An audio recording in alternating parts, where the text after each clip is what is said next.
Greetings, comrades. Bobcat here in the Art Mind Studios, bringing you after-action range report from my trip to Maryland Small Arms yesterday, where I got in some good practice with my Ruger PC9 Carbine rifle, with the upgraded Tandemkross fiber optic sights, and the Tandemkross bolt buffer block buried deep inside, and I'll talk to you about that in just a minute.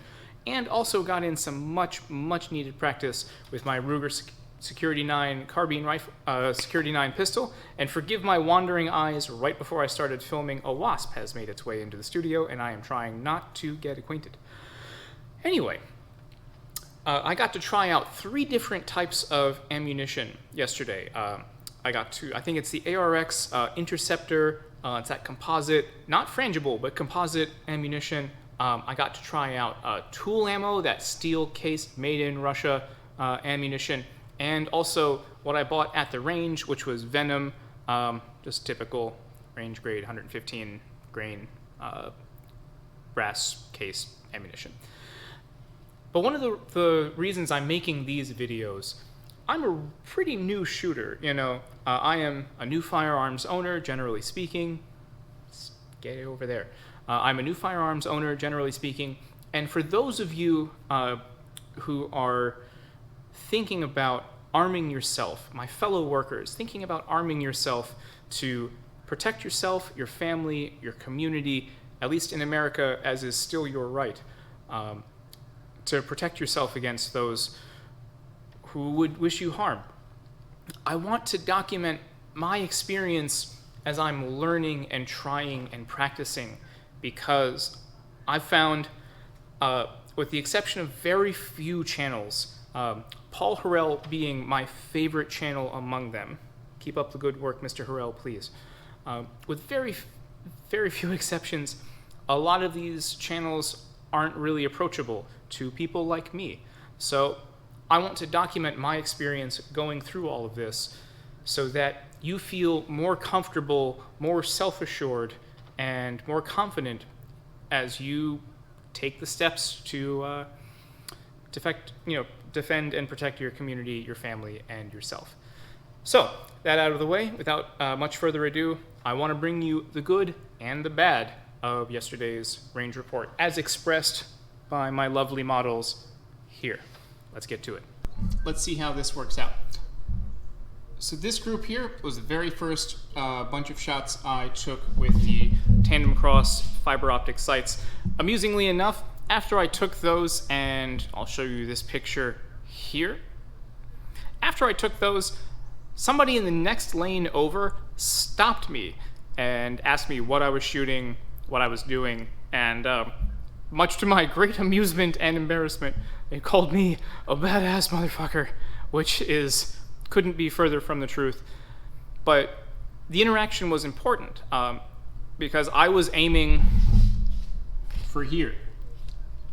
This is what I primarily aim for, me personally, or if I'm shooting off to either side. And I told them that if you're going to do it, if you're going to shoot, if you're going to fire, if you're going to do it, if you're really going to do it, make it count. That's what I train for. You will fight how you train, as it were. So my primary shots are in clusters. I try to shoot for here, in groups, in tight groups, as much as possible. So that amused the hell out of me. Thought I'd share that with you. But tight groups with the PC Carbine at 25 yards or so. I tried to push it further back, and frankly, at like 40 yards, I was kind of all over the place, which was very disappointing. You can see the fluted design from that ARX Interceptor ammunition, which is fascinating and a little frightening. A few rounds down, or a few more rounds through, I pushed the target further back and still tried to get tight groupings. This was just a mix of pistol and rifle. The tighter the groupings are, the more that was with the rifle and not the pistol. But I am still getting better with the pistol. I think this was all pistol shots. I've started taking out my aggression on squirrels. far down. I think this was maybe 40 yards. I missed the hell out of this particular squirrel. Lucky you. Closer to 20, 25 yards with the rifle, and this was the rifle too. 20, 25 yards with the rifle. That one won't be coming back. And this was with the pistol at, I think, about 10 or 15 yards. So I'm feeling pretty good about that. I wanted to show you, and I promised you, the good and the bad.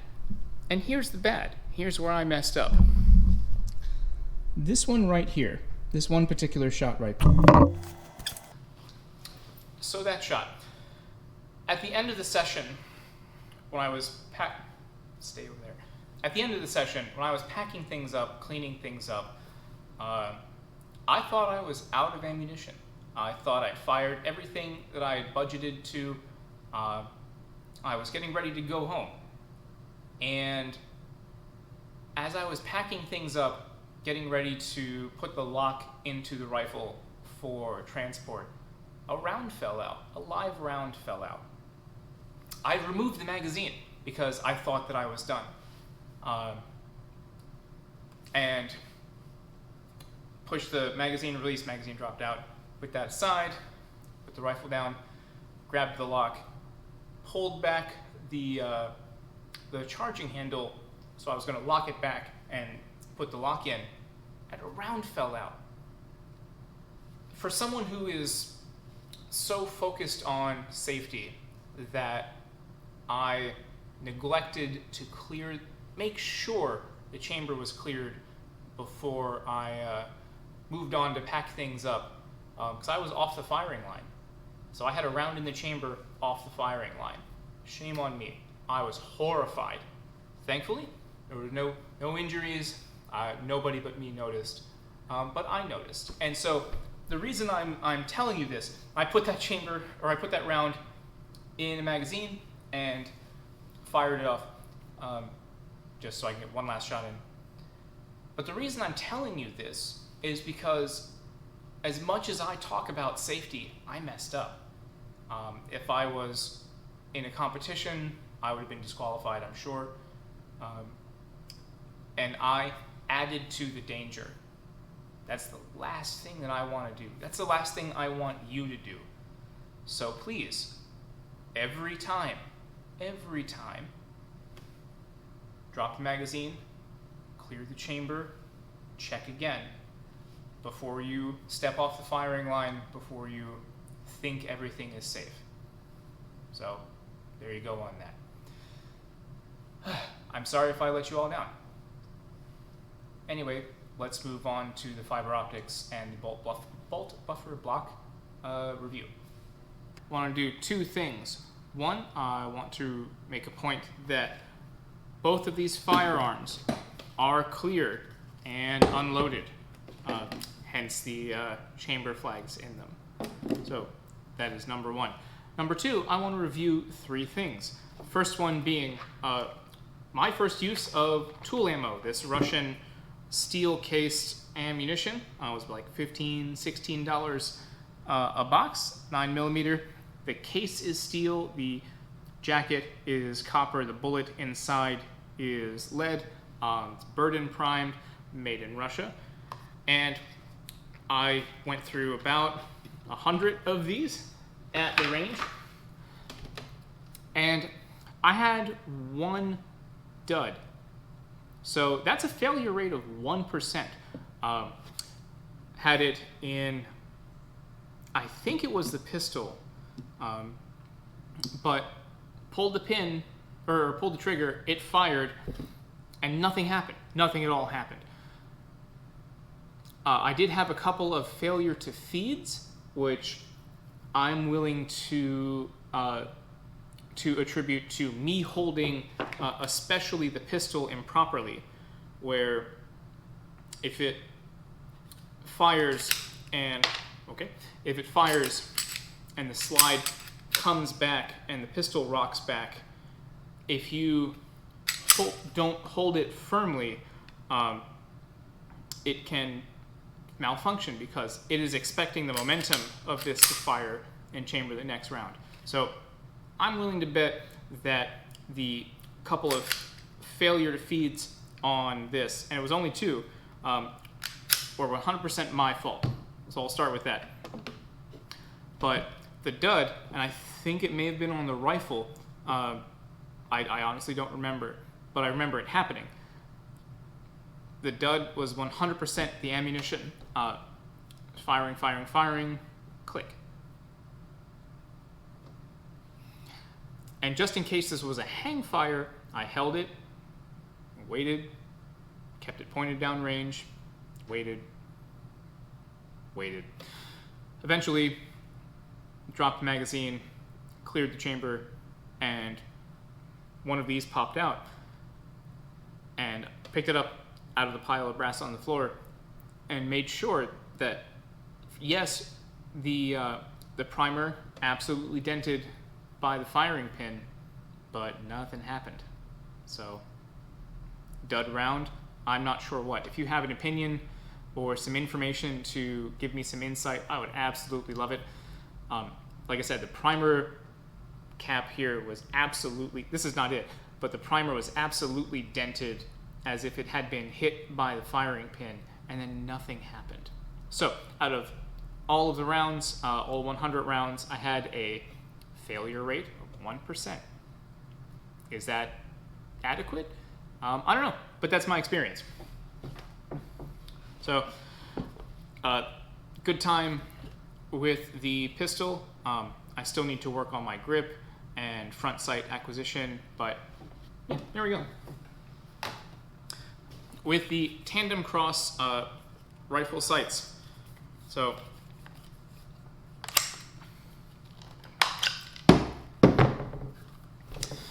I zeroed this in the yard and in the studio here using a laser bore sight, and then tried to adjust the rear sights to get a good, clean sight picture with the front sight.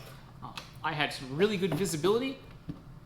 Wearing safety glasses indoors, they started to get a little foggy.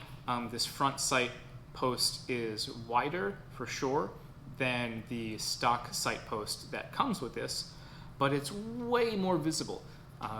I'm thinking to switch back to the factory ghost ring and then leave this front ring and then try it again another range day and see how my accuracy improves with this. But as far as the open sights go, I really like them. I really, really like these. And for me, personally, I like these sights more than I like the red dot sight. Again, this is the Firefield sight that I've been using. I forget which specific model this is. I can look it up later. I really like the open sights. These don't have batteries. These don't have any parts that can break. And once you've zeroed it, it'll stay there. Especially if you tighten things down really good. So that's my experience with the Tandemkross fiber optic sights. I really like them. Like them a whole lot. The bolt buffer block, to be perfectly honest, I didn't really notice a difference. So I understand parts wear out. I understand that some things may not be set for minimum, or I guess maximum recoil reduction. I just didn't notice a difference with the recoil with the bolt buffer block. It's got a really interesting kind of hexagonal matrix to it. Perhaps it is genuinely better at reducing recoil. I don't know. Didn't experience it, but is what it is. So I'm gonna take this apart, give this a clean, but the bolt buffer block sits in here, and I'll do some close-ups to show you on that. But as far as upgrades go, I recommend these, absolutely. You get plenty of visibility, good sight picture, especially with that front sight post against a dark background. The lighting at Maryland Small Arms in particular isn't the best. You get further down range, it's a little dim. So having this bright, high contrast point is really good, and I really like it. So thank you for joining me. I hope you are safe and well fed wherever you are. I wish you mucho amor. And this has been another range report and bit review day.